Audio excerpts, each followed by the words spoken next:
Welcome to Bachademia, a podcast so educational two professors could be hosting it. Hi, I'm Dr. Danielle Dick-McGew, and joining me is Dr. Bill Henneman. Welcome to another week of Bachademia, everybody.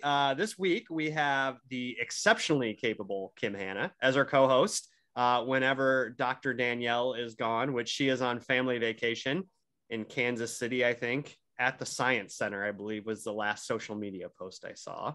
Hi, Kim. Hello. I almost said good morning, but I guess it's evening. It's Hello. dark, though, because we have a good old-fashioned, tornado going. And we also have... What, Kim? You might see like the Wicked Witch of the West fly by behind me at some.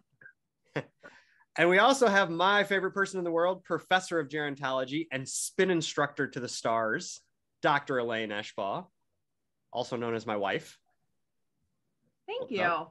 Glad to be here. I think since the last time you were here, you became a spin instructor at Joy Wheel. That's right. I can't remember the timeline, but yes, I have a new job. Yeah. So I am now an indoor cycling instructor at Joy Wheel Cycling Studio in Cedar Falls. So come see me. I would love to yell at you in the dark. It's a lot of fun. And if you all hear any noise while we're doing this, there is a storm going on, and our dogs do not appreciate storms, so they're getting antsy. So. All right, so let's get started. We're going to start out with our question that we start out with every week. If you were trying to intimidate someone while eating, what would be the worst food to get your point across? The worst food or the best food? Worst food. Oh, I did the assignment wrong. Well, you can do the best I was food if trying you to want. intimidate someone. All right, what's the best food to intimidate them? Well, Bull testicles. What? Ooh. Bull testicles. Interesting. Just straight up or the fried kind? Don't matter. Don't F with me. I'm eating bull testicles. Okay. Kim? I once had the cook in a restaurant come out because I had a very distinctive order for a hamburger at this restaurant. And I ordered two within like 2 hours of each other. And the guy was like, that is insane. This is the same exact, because we were there watching a basketball game. And then he came out, he's like, that is insane that the same random weird order came through. And the waitress goes, yeah, it's the same person. He goes, how big is this guy that he's eating two of these gigantic hamburgers in 2 hours? And she's like, yeah, it's not a big guy. And so he didn't believe her and came out and looked at me, and I blew him away with how much hamburger I could put away watching a basketball game. Nice. And that is why Kim and I are friends. So you're saying a large quantity is the Large best. quantity of food. I can put away a large quantity of food. So I went with what was actually written on the question. And I said a banana would be the worst food to eat to try to intimidate someone, because it's just hard to take someone serious eating a banana. Ice cream, it's like if you're eating an ice cream cone, it's kind of hard to take someone seriously too. Maybe. Danielle said Jello. Mm. And I said, that's a good point. Like someone trying to like get Jello to their mouth on a spoon is a very non-intimidating thing. Spaghetti on a first date. That's probably just a bad first date. You're just making a mess. All right. Well, question got some real reactions from us. Okay, so let's go. The episode starts with the women talking about how hot the guys are, and then they hatch a plan, the wow plan, from Whoa. Friends and Seinfeld, and the challenge is to not masturbate for a whole week. And the guys seem to think that this is the hardest thing in the world. How do we feel about the challenge? I feel like I'm missing something, that I don't really maybe understand this. And it's not because I'm like horribly offended or anything like that. I just don't see how it really has anything to do with the episode, and it doesn't really go anywhere in terms of like tying in with what's going on. I kind of expected there would be like more of a tie-in to like a theme of a date or something about sacrifice or, you know, something like that. And there really was nothing. So I'm just going to say, I saw no point. Mm. I'm going to agree with Elaine on this one. You know, Katie keeps talking about how sex positive she is. And then one of the most sex positive things you can do is what she denies all of the guys doing for no reason other than to like torture them maybe a little bit. Yeah. They seemed very, some more than others, concerned about not being able to do it either. It's like, it's a day, calm down, but, or however long, I can't remember how long she made him go, but yeah, it didn't make sense to me either.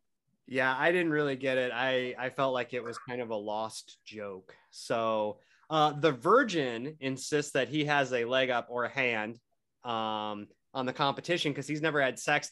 I feel like he probably has it harder. I would say the same because he probably does more than the other guys because that's the only way he has to release himself. Right. So I found from the American Journal of Medicine, a report, and it says that in a representative sample of American adults, only 38% of women said they masturbated in the last year, while 61% of men said that they had masturbated. What? Everyone's lying. That seemed really low. I saw another survey. Yeah, self-report.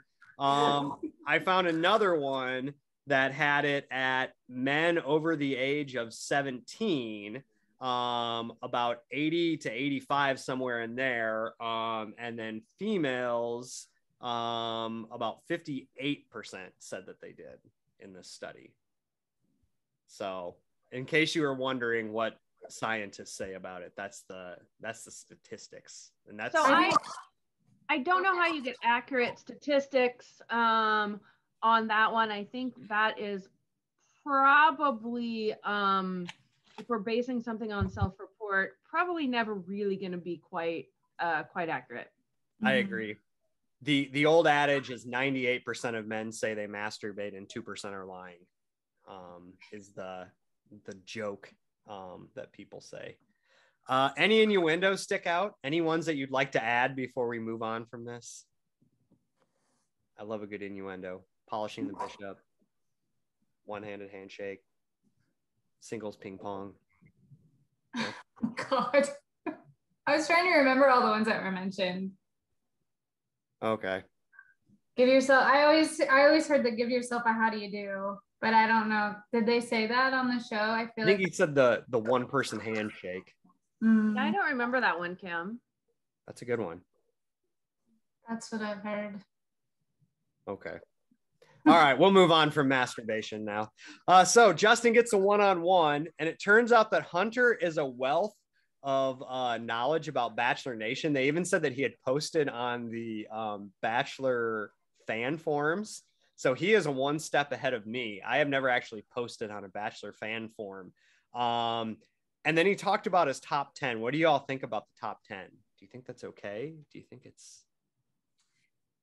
Well, I think everyone else who was giving him crap absolutely has also watched The Bachelor. And they like, it's clear that every episode they choose one to like go after. And this week it was clearly Hunter. So no matter what he did, they were going to go after him. But I'm guessing like they've all watched at least an episode of The Bachelor. They wouldn't have gone on The Bachelorette, and they probably follow bachelors and bachelorettes on social media because again, they wouldn't be on the show if they didn't really know anything about it. So I think it's funny that he has a top 4 because he didn't make it into the top 4. Oops, spoiler. But I just think he was the target this week, and he's not my favorite person on the show, but it was just interesting that it was just like, oh, this is Hunter's week to be targeted. Do you think he's anyone's favorite person? Like, is there anyone in America besides his mom that's like, that's the guy? Maybe his kids. Oh, yeah. Oh, that's right. So, one of my other thoughts about this is obviously being that obsessed with the franchise did not give him a competitive advantage because he got sent home. So you would think maybe if he were so obsessed and followed the show so closely, he would know how to play the game to like get to that final four. But obviously he didn't. So I don't know why the guys are giving him a hard time. He didn't really gain anything from being that obsessed with it. Yeah, I feel like you're best off acting like you're ignorant of it and you just have no idea what you're doing. Like you're making yourself a target by like telling everyone you're that amazing. Well, and did he share it or did somebody like, I don't remember if he shared that he was doing all these things or if Aaron, the town gossip, like did a little digging and like announced it to everybody else. I don't remember how this information was. Well, I watched it again today and it looked like it was common knowledge that he watched a ton. And I don't, and he acknowledged it too. And they were asking him, has this ever happened? And he said, it's happened some, but not really. And I think what someone should do next time is say that they're an expert and just make stuff up. Be like, oh yeah, no, this doesn't happen at all. Oh yeah, it happens all the time. Yeah. The women. The other thing is, what right do the other guys really have to make fun of him for following The Bachelor? Because they're on The Bachelor. Right. Exactly. You know, because it's like people like him watch, and that's why there is a show. So it's like you can't make fun of him for following or being obsessed with this stupid TV show that you are on. Mm-hmm. There is definitely a weird thing with the guys where it's like not cool to watch the show, but it's okay to be on the show. And I've never figured that out. Like you said, clearly they all watch it. And it's not like they were dating someone. They walked in and like, oh, I've seen a couple episodes when my wife's been watching it. It's like they're into it. Well, and I think more men watch this show than admit. It might be the same percentages as admit to yes. saying hello. Like they don't admit. What happens more, men masturbating or men watching the Bachelor and Bachelorette series? I think comments that I'm going to let go. I'm just going to let go of it. I'm just not even going to go there. Okay. I think it's tight. So Justin and Katie, they take pictures and exchange vows with Franco. And in the Henneball viewing party at our house, was not impressed.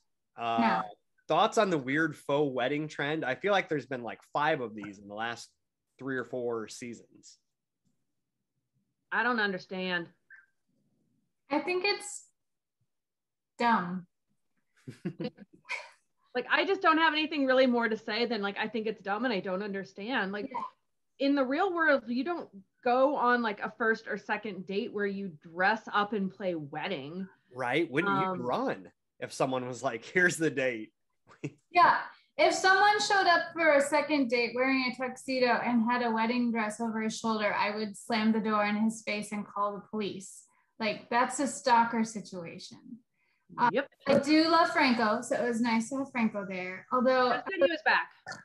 I was confused as to like why he was there. Is it just because he's already there quarantined for everything, so they just pull who's ever available to do some of the dates? Because his hooded sequin dress was phenomenal. I would wear that. It was bordering on like a Daffy Duck look, where it's like you've got like just a button-up shirt on top and no pants. Like it was about 2 inches from being a full Daffy Duck. He had like bloomers on underneath, or like Bill, he had bloomers on. It's fine. It's fine. Come on, Bill. He had bloomers on. He has nice legs. Show him off. That's true. They wrote vows, which again, you don't really know each other, and you're making fake vows to each other that if you don't actually, then like when we were watching it, I said, now did they have to bring these back out if he ends up being the one that gets married? Are they going to reuse these? Like, why would you write fake vows? I don't know. I just don't like the wedding dress date. It's odd. It's just odd. So then they go through that. They seem to have a good time. And then they go to dinner. And Katie discloses that the person, I'm going to try to get this right, she had considered to be her biological father was actually not. Her mother didn't tell her that until she was an adult. And now her actual biological father wants back into her life. And I was like, man, she just keeps disclosing like traumatic things that I think would be traumatic to people. What are your thoughts on this?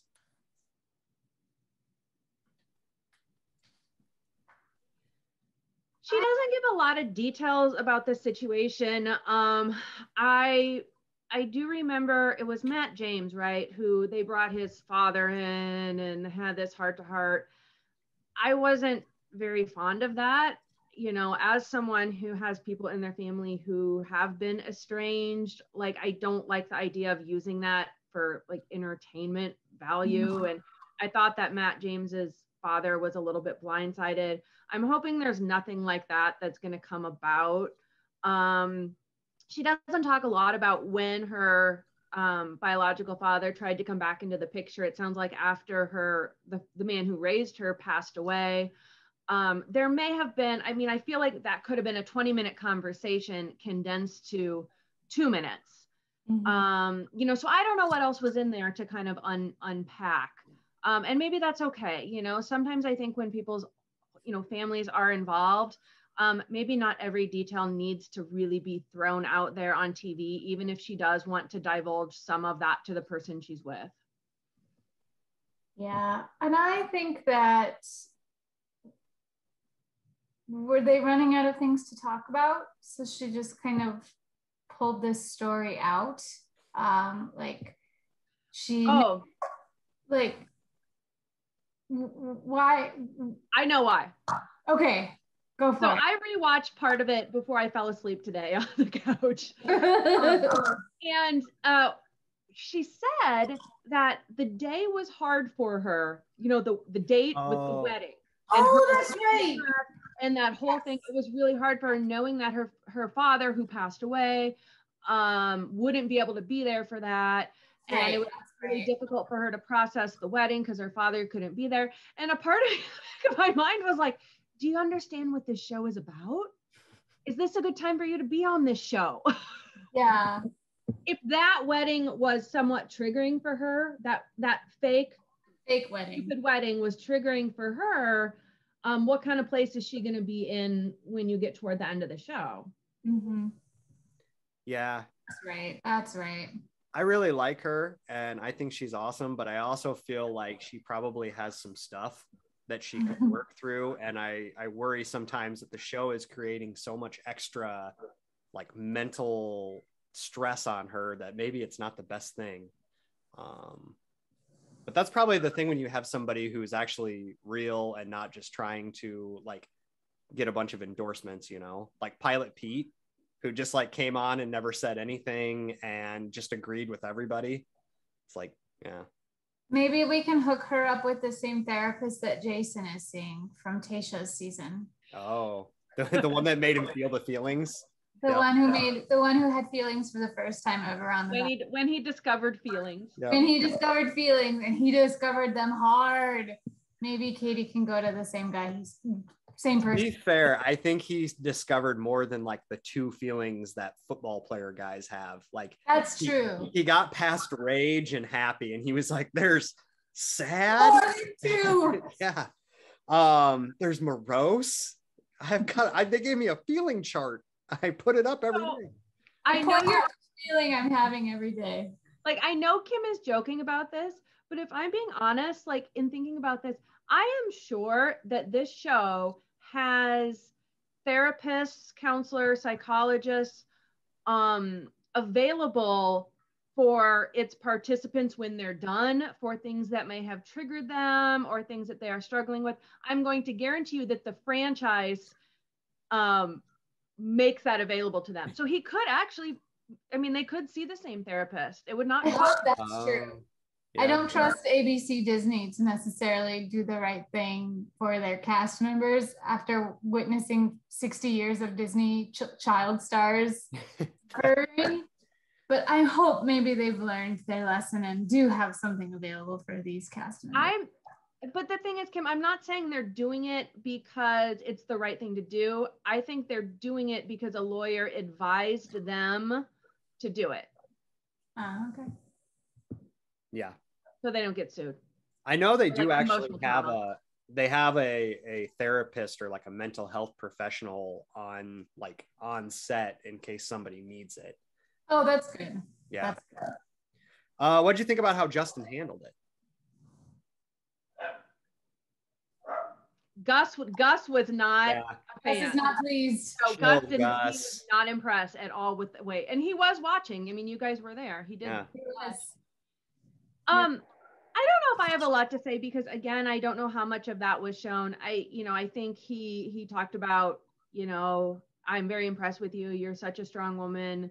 And I don't know if those are the right things to say, but I feel like he really did his best to be supportive, and I thought he did okay.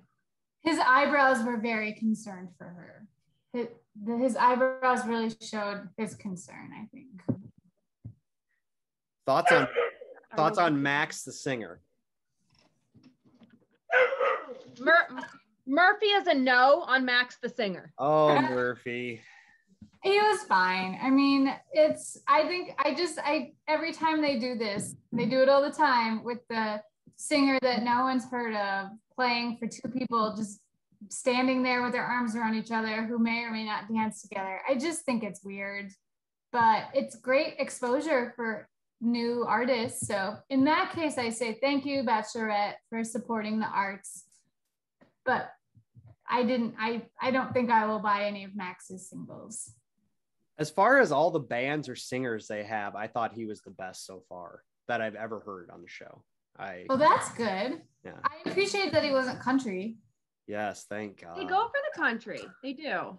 They do. Does Max have a last name? Just Max? I mean, is it like Madonna? Like he figured out Max is just unique enough. I just need to be Max and everyone will know. There's no other Max.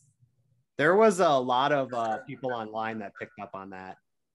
The Max. Like does he have a last? I think it's because every country band is like some hick name and then some very generic last name, like Hunter Johnson or something. And they're like, yeah. Maybe his last name is like a last name that he doesn't want to be associated with. So he only goes by Max because his last name is problematic. Like Trump? Muddlebucker or Max Trump. Either one. Trump. Okay, so then they go on the group date, and the drag queens come out, and the henna ball watching party got excited. There was so much potential in this group date. There was so much potential. And I want to throw a good you out to Michael, who was so pumped to go into drag. It was so exciting. Instead, they just decided to do some type of weird insult debate thing. So I saw on the internet today that a scene got cut where they actually did runway walking. All of the Bachelor guys runway walking with the drag queens, and it got cut from the episode. And for that, I am enraged. Really? That would have been so much better than the mean speeches that they did. Ugh. So I didn't catch this, but when I rewatched it today, one of the guys was like, I've never seen a drag show. Am I supposed to check him out or not check him out? Blake was confused. He didn't know whether he was supposed to check them out or not. Yeah. And I was kind of like, white guys. There's nothing against checking them out, Blake. I think that's... You check out whoever you want to check out. Yeah, exactly. I think you got to ask yourself that question, Blake. That's right. Yeah. You can look at anyone you want. How you react to it and how it makes you is a very different thing. Yeah. So thoughts on the insulting each other? Did we learn anything? Their insults were lame. Yeah. So they were. And here's the thing, when they started, they really weren't insulting each other, but then they weren't insulting enough. So Katie and the drag queens got on their case to be more insulting, and still they were lame, but they really had to be kind of pushed to be insulting. And then, like, I forget when, the next day, or I don't know my timeline, Katie gets mad about all the drama, which really makes me angry because you put these guys in the situation. They didn't really, they weren't, really super eager to go in there and, just tear each other down. They were kind of pushed. And then all of a sudden, Katie's like, she's really sick of the drama with the guys. Right. That she caused by having them all attack Hunter in their The lesson I learned is that if you are being made fun of, it is always best to just be really complimentary if you're trying to impress somebody, because Hunter like took the wind out of their stuff. They called him a leprechaun. They said he was conniving, and he's like, I'm not going to say anything mean. I'm just here for Katie. And it's like, though it didn't work out in the end for him, you could tell the guys were just like, there was one point where they went over to Aaron and he was just like he was like, well, how am I going to deal with this if he's not willing to fight me? And I don't think Aaron's exceedingly bright. And I believe one of the drag queens even said, we heard you were tall, dark, and handsome and not smart. That bright. Yep. And that's not true. You're not tall and handsome. And I think he was just befuddled. Like, how do you deal with a man who won't fight? Like, what? Right. Use my words. It goes back to he's the guy who punches people in bars. Yep. And drywall. And drywall. I thought that was probably the most insightful thing anyone said this season, Kim. It's like, that dude's definitely put a hole in drywall because he has absolutely punched a wall. Yep. So then they have the cocktail party. Katie comes out and says, you need to make a connection. Time's running short. Andrew S. says no one kisses her like him. Thoughts on that? I love Andrew S., but I think he looks like on TV, he looks like a terrible kisser. And what's terrible about the kissing, Kim? He doesn't use his hands. He just kind of like leans in with his face, but there's no hand movement anywhere. I think he's a very straight on kisser. That's problematic. Like, you got to tilt your head and he looks like he just goes straight in. Mm-hmm. All right, I keep forgetting it's a podcast and people can't see my face. Well, they can see you. There's a YouTube and yeah. Right. But for those who couldn't see, Kim just did a bite like a fish. I did an open mouth toddler kiss. You know how when toddlers go and they just have their mouths open and they clamp down on your nose? That's kind of how he kisses. Greg says he's falling for her and says she's hard to read. Any thoughts on that? I think he's in the top two. I like Greg. I was worried he was going to get kind of friend zoned as the good guy, but I think she's there with him. So I hope he sticks around. Blake really emphasizes that it's hard not to jerk off. See, again, like, how is this fitting in with the episode? I don't see, like, usually, like, there's some kind of, like, theme I can kind of, like, a challenge I can, like, pull it back to. I'm not getting it. He's just a big oaf. Like, he's just a lumberjack oaf that must be clearly is a really good kisser because she goes to town on him as much as possible. But so I will, for all of Blake's issues, which I think number one, if a pile of steaming poop was the next Bachelorette and he does not in the end get picked by Katie, I think he will still apply and say that steaming pile of poop is the love of his life. So I mean, I think he has his issues, don't get me wrong, but what I'm going to say here is he moves into the house and everybody is kind of like, oh, Blake's moving into the house. You know, he's coming late. This is going to be a deal. But the guys actually really seem to like Blake. I mean, they turned on Hunter. They didn't turn on Blake. So he must be kind of a cool guy to hang out with, you know, because he seems to have just kind of seamlessly kind of jumped in and blended in with them. So kudos to him on that one. I don't know what his trick was. Not surprisingly, Elaine and I have a lot of very highbrow conversation about lowbrow television, both being social scientists. And we were talking about Blake's attachment style. And I think that Blake is the type of guy that falls in love with every girl until they fall in love with him. And then he's like, yeah, I'm out. I think he is somebody who really wants a connection. And then once he gets it, it scares him and then he's done. And I think that's what's going to happen with him. So, and I think the way he shows that he's really into somebody is talking a lot about sex and a lot about physical stuff and using the word love a lot. Hunter tells Katie the guys are being mean to him and that he really likes her. And then Katie barfs and no one gets a rose and leaves the party. What was up with the throwing up? Because she said, I feel ill. I assume it was because of everything that was going down. Or was it just like she ate like some bad shrimp cocktail? Maybe it was the Taco Bell from last week. Yeah, I don't know.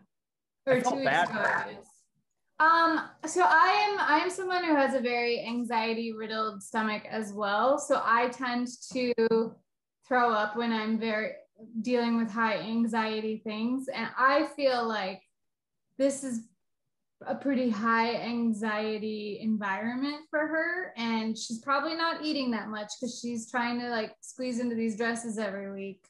And there's always that alcohol. And so I think she's just like compounding all the anxiety of like getting closer and closer and closer to the end and like having to starting to think that she has to get rid of more guys. And then Hunter is just kind of icky. And maybe her conversation with him triggered just like, oh, I have to expel all the toxicity that's in my body, that's around me right now. Cause I do that. So I could see that being part of it. Yeah, I get that too. When I get really anxious, I get sick to my stomach. So I understand it. When she said it, when it happened, she was like, I feel ill. And I was like, I think we're supposed to assume that it's because of this, but like they never really clarified, like maybe. Although at the Hanna viewing party, we just kind of had that secret hope that she was pregnant. Yeah, we sure did. Yes, because then Maury Povich would come on and it's Blake's baby. You are not the father. I mean, it would just bring such an interesting twist to the show. I'm still holding out this tiny bit of hope. Yeah, that would be amazing. The real amazing thing is if it was a guy that she had eliminated. Think about that. They're down to the final four, and what if it was Hunter? And it was Hunter's kid, and he came back and rolled in like, what's up? Oh my God. We've just created a new show. On top of Bachelor in Paradise, you could do like Bachelor in the Oven. And Bun in the Oven. Bachelor Bun in the Oven. Bachelor Bun in the Oven. And you get knocked up by one of the bachelors, but you don't know which one. And you go through the whole 9 months. And it's like the end of Bridget Jones's Baby, where both guys are in the delivery room and she doesn't know who the father is. And then the baby comes out and then they do a DNA test. It's like Mamma Mia combined with Bridget Jones's Baby combined with The Bachelorette. I love it. Bachelor Roulette. Like Bachelor Rule, like roulette, Bachelor Roulette. Oh, man. Print it. Hit us up, Bachelor Nation. Wow. This is my second Bachelor show that I've invented on this podcast. That's a good one. Yeah. This is why we bring you on for that type of Kim, are you using a koozie? I am. Are you covering that up because we don't have like a paid sponsorship with a company? It's sparkling water, so I don't think it matters. It's not beer or soda, but it's my friend's wedding koozie from a few years ago. Well, I'm drinking. I'll drink that. I drink a lot of Sunkissed Orange, so if Sunkissed Orange would like to. Oh, okay. Up, please sponsor. Oh, yeah, if we're looking, so we will always, if you sponsor us, and it doesn't have to be a big sponsorship. Like, don't wear a koozie. We will always drink your drink during our show. Yep, without a koozie. Although I do like the koozie because it keeps it colder. I just wish y'all were boozing. I thought Kim had a alcoholic drink and was trying to classy. Well, when will we do that version that's like drunken history? Oh man, I can't. Oh my God, I love drunk history. Yeah, we've gotten off task. They need to bring that back too. Elaine and I during the pandemic found it online and burned through like all the episodes in 2 days, and it is as good as you. Oh my God, the Lewis and Clark expedition is one of my favorite episodes. Kim, I just thought of something. Can you imagine the drunk history they will make about like 2016 to 2021? Oh, it's real history because we were all drunk because it was so traumatizing. I know, but we won't remember it that well when we watch it because we'll be like, oh, I was so drunk. I have to watch drunk history to learn what really happened. I remember. Yep. Cheers. All right. So Conor gets an 0-3. O cubed, 1-on-1. That's what I'm calling it now. Okay, I wondered what that meant. Yep. Kaitlyn and Jason double date with them. And it occurred to me, this is like the most real life date the show has ever had. Like, your friend invites you and your significant other, and then you don't really know the significant other of that friend, but you're supposed to like get to know them and hang out. Thoughts on everything up to the point where they kissed? Katie put chips on her hot dog. I loved it. So I don't really know if Conor has watched this and processed it, but Conor, if he wanted to watch this and be like, okay, dude before me got to pretend to be in a wedding with her, he got a rose, and here I am at this lame ass like barbecue having to make friends with this, bro I've never met before, and I get sent home. So I think she knew before that one-on-one that she was probably going to send him home, but she needed to do the one-on-one to send him home. And so they recruited the other two so that she wouldn't have to have some sort of romantic date with him. Oh my God. They were like a smoke screen. They were. And I will say that I also enjoy I put Ruffles, well, not necessarily Ruffles unless they want to sponsor, but I put ridged potato chips because they are better than plain potato chips. But I put ridged potato chips on turkey sandwiches. And it's very good. So she is not the only Little Miss puts chips on her sandwiches in the world. Well, is a hot dog a sandwich? Katie. Is a hot dog a sandwich? That's a whole nother debate. Oh God. Yes, it has bread. The only thing that could have made that date more real life is if like Kaitlyn's fiance, tried to like talk him into like becoming part of some type of pyramid scheme, or wanted to show him his like collection of sports memorabilia, or something really that you're like, oh God, we've got 3 more hours of this, and you're like chugging a beer to like keep yourself awake. Yeah. Yep. So then they kiss, and Kaitlyn and Jason creep on them. I thought that was really awkward. I didn't understand that. And they seemed to think it was going really well. It was not. Conor thinks the kiss was great, and Katie did not, and sends him home. Any thoughts on why they didn't work out? And we kind of talked about how watching the date back, you can see that it's really going well, but why didn't they work? Because a lot of people like Conor, and a lot of people thought Conor was the front runner. I didn't. Oh, Christy and Danielle are full-on Conor devotees. No. So is former guest Megan Boyd Costner. He's divisive. There, I think he was there to get a record deal. I think he wanted you maybe hear and play music. You may be right, Kim, but one thing I will say about Conor is I kind of want to go out for a beer with the guy, because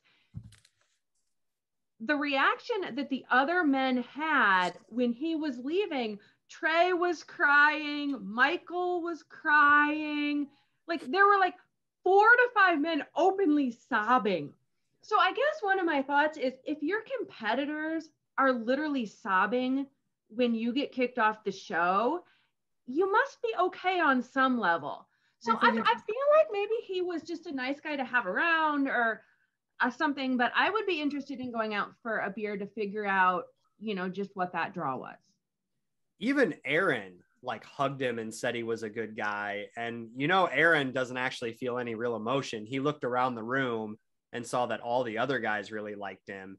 And then he was like, I better get in on this. So when I need to make another takeout of a person, I have the backing of the white guy vote, or whatever Aaron was going for there. Yeah. Blake swoops in with a boombox. Thoughts on the move? Blake is a smooth operator. Like, he knew that she would be upset because everyone was upset, so he knew she would be upset too. What song was he playing though? He wasn't playing the Peter Gabriel song, was he? It was the song by Jethro, whatever the hell his name is, that played when they went on their date. Cash Brian. Oh, yeah. That's great. Yeah. So he's trying to trigger that memory. Mm-hmm. He's a smart cookie. I predict this is the point where Blake realized that Katie really likes him and is now quickly falling off of love with her. Like, he has gotten what he needs, and now he's like, you're no longer interesting to me. And she's devastated because she is finally really interested in him. Yeah. We'll see. I don't know. They seem pretty into each other, but it is a TV show, so. I think it was very sweet how, I will give this to Conor as well. Like, he was legitimately taking care of Katie. Yes. She was breaking up with him. And that was very honorable. I don't know a lot of gentlemen that would do that while being broken up with. But he, even at the very end, he wanted to make sure she was okay. And he was nice too. I think Elaine is more right about her assessment of him than I am of my assessment of him. Yeah, go ahead, Elaine. Oh, I feel like based on his appearance on the show, Conor is going to have no problem finding a lady when he gets home. Yeah. I just feel like a lot of people are going to be trying to connect with him through friends and acquaintances, and I think he's going to be okay. I think he's supposed to be a huge tourism town too, so there'll be lots of girls coming in on drunk bachelorette parties that'll see him at a bar and just his Tinder is going to be on fire. Oh yeah. So no cocktail party. Katie takes Hunter aside and asks why she shouldn't send him home, and he says he really likes her. She buys it, or does she? Thoughts on Hunter? I love how she did it again, where she calls his name, calls the guy's name. All the rest of the guys like, what? And then she walks him out and talks to him. I like how she handles her rose ceremonies. Well, I also like it when like someone gets pulled out. So, you know, Conor comes down, Hunter, can I talk to you? And all the guys are standing on the risers like, so how long are we going to be here? Should we get another drink? Is it weird if we sit down? Like, I mean, because you have no idea, is this going to be 2 minutes or is this going to be a 30-minute conversation?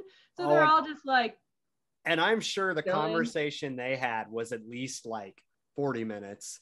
And then I'm sure they do those like talking head things. So I bet that was probably like a 30 or like an hour and a half, 2 hour like break where the guys are like, yeah. I also appreciate when the guys come in and they see how many roses there are and they're like, 6 roses, bro. There's only 6. Bro, that means there's like 4 people going home. No. Yeah. It's nice that some of them can do math fast. Yes. Wow. Well, together. Not all of them. Not all of them. Yeah. Together. They don't even use their phone. Together, they are one functional human. Like, they're like Voltron. You put them all together and they just. Except Michael. Michael is put together without the rest of them. It's true.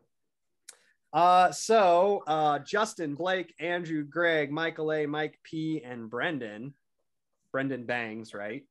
Brendan One Bang. The firefighter trained. Once he was Brendan Two Bang though. Yeah. He was for a little bit, but then he went back to Brendan One Bang. Yeah, he's got one bang there that like doesn't want to get in line with whatever the look is he's going for. Have we seen them interact at all? Like, is he this season's Ed? Is he just gonna like slide through and then all of a sudden be like, oh, whoops, you're still here. Goodbye. He had a short little thing where he was like, yeah, I'm falling for you, but I haven't seen them do anything of, I forgot what I was going to ask. I had any other surprises for people who got to stay? Nobody? No. I think it's funny that the little tattletale party all got sent home. Yes, the Hunter, James, Aaron, Trey team all got sent home, especially because there was a point where Aaron and Trey, and I can't remember who the other person were standing around basically like agreeing to go rat out Hunter. It was James. It was those 3. Yeah. I was calling it the axis of evil.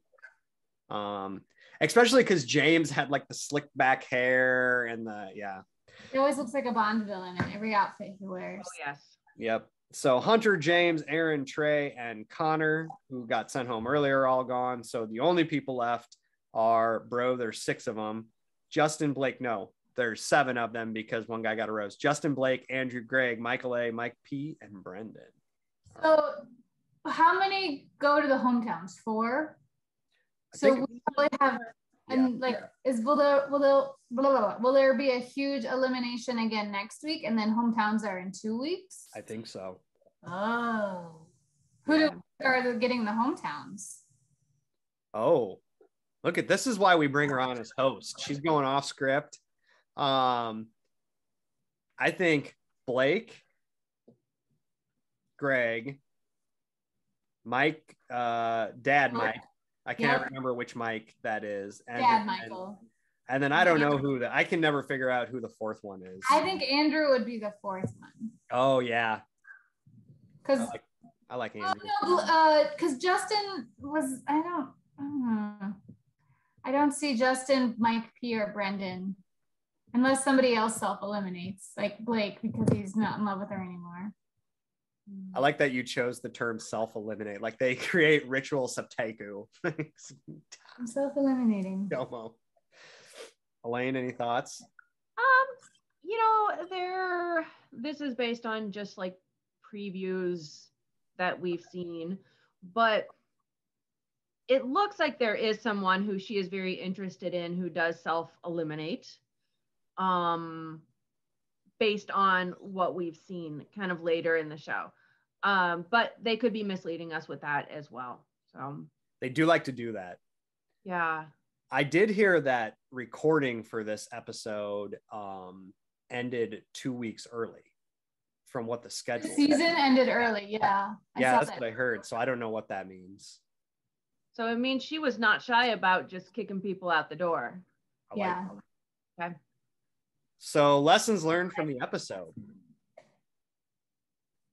So my lesson is, you can't be mad about drama if you intentionally poke the bear. So my thought is between like, and this is not just this episode, and it's not even just this season, but it's like you have a situation where you want the guys to insult each other. You even push them to do it when they're not going to do it. You have a situation where they're encouraged to violently attack each other playing a sport. And then Katie's like, I'm just done with all this drama.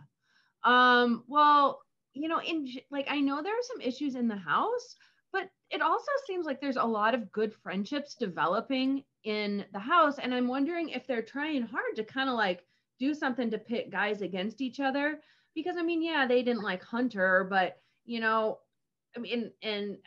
there was the dude that got kicked out, Thomas. 2 weeks ago? But I also see a lot of guys have like really cool friendships, and I like to see that. I think that's kind of fun to see how the guys become friends in the house. But producers don't really like that because they're counting on something to go down between the boys. And now that she's got the tattletales out of there, I just don't know if we're gonna see that. I don't know. I was thinking my lesson learned is if all you do is talk smack about other people and choose an enemy every week, no one's going to miss you when you're gone. I don't think anybody was crying when Aaron left the show. I think I'm going to personally miss Trey because I found him adorable, but nobody's going to miss the other 2 that left out of the axis of evil, I don't think. Now that you say that, if you're going to choose a new enemy every week, I think I'm going to start doing that. I'm going to choose a new enemy every week. It like work or just like it could be anywhere. Universal? Oh, I love it. It could be anyone. Like, Bill, it could be you one week. Kim, it could be you one week. That's it just could like be marriage, somebody. though. But the important thing is it switches every week. Yeah. So here's the question: can you pick the same person later on? Like, you pick me one week, you obviously can't pick me the next week. But then the week after, can you come back? I think so, because sooner or later I'll just run out of people. Like if I do this, that's all it's kind of like it makes her want to pick you to pick you 2 weeks in a row. That's on you. That's not on her. it's kind of like Blake asking if he should check out the drag queens. It's like, well, if you want to check out the drag queens, like, I don't think they have any objections to being looked at. Like they're, yeah. The thing I like about quote choosing a new enemy every week is it really doesn't sound like I'm being reactive. Like it's not like this person did this, they're my enemy. It's like I'm just selecting. You're taking fate into your own hands. Yeah. Why wait for someone to be mean when you can? Should I be mad at? I'm being proactive. I'm gonna make you my enemy before you can be mean to me. Yeah. Why wait for them to do something to piss you off when you can pick something they do and be like eating their Cheetos with their mouth open? Oh, I booted for that too. My lesson would be if someone's being mean to you, the best way to really cut them off at the pass, if they're doing it in front of people, is to be really nice to them. Like, there's just no way that they come out looking good if you're just like, oh yeah, well, you know, I'm not going to say anything mean about you. You seem like a good person. So everyone who has worked in retail has used that skill. Yes. And over again. Kill them with kindness. The meaner they were to me, the nicer I was to them, because then it just makes them feel, or they don't have feelings if they're being mean to a retail worker who makes minimum wage in this team. But if they did, then they'd feel bad, because I'm just like, have a good day. Thank you so much for coming. When I worked in the provost office and I was basically the human shield, and like whenever there was a mad parent, they like sent them to me to yell at me. That was my goal, was to be just really nice. And it's like at some point they're going to be like, I can't be mad at this guy anymore. So. Yep. All right. Elaine, Kim, you get the final word. We blew through this episode. This is going to be a short one. Everyone, you get like 6 minutes of your life back to do whatever. When you planned an hour to listen to this, now you're going to get a whole like 6 minutes. Well, let's hope you have not committed to the whoa challenge. Don't. Because now you have a free 6 minutes. Oh yeah, maybe you were listening to this to like help out with the whoa challenge, and now you're sorry. 6 minutes of idle time just sitting around. If you are doing the whoa challenge, I'm going to give you permission to stop doing the whoa challenge 6 minutes early and never do the whoa challenge again. Yeah, you get nothing out of that. I think if we've learned anything from history and drunk history, we know that the more stifled a person is, the more war and damage they do in the world. So don't do the whoa challenge. I'm so disappointed in the Bachelor franchise for promoting war. Yeah. Basically, yeah. It's like Napoleon marching across. Yeah. And they got rid of the guy with the Napoleon complex. So what are they going to do now? I don't know. I want to know who's going to be the next person everybody hates. Like, there's no one in there that's really got a hateable personality. If it's Michael, I will go to New Mexico, even though they stopped filming 2 months ago, and I will punch them all in the faces because he's an angel and deserves only happiness. I feel like that's a good way to end. Everybody have a good weekend. Thank you again for being on. Next week, I think Danielle will be back. So thanks, everybody.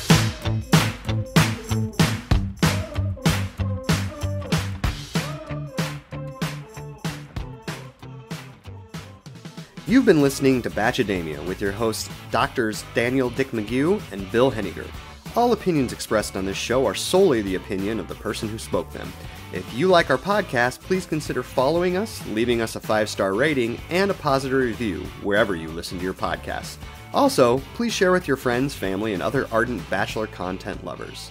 If you have comments or questions you would like us to address on the show, you can email us at bachademia@gmail.com or on the Twitter with the handle @Bachademia. Thanks for listening.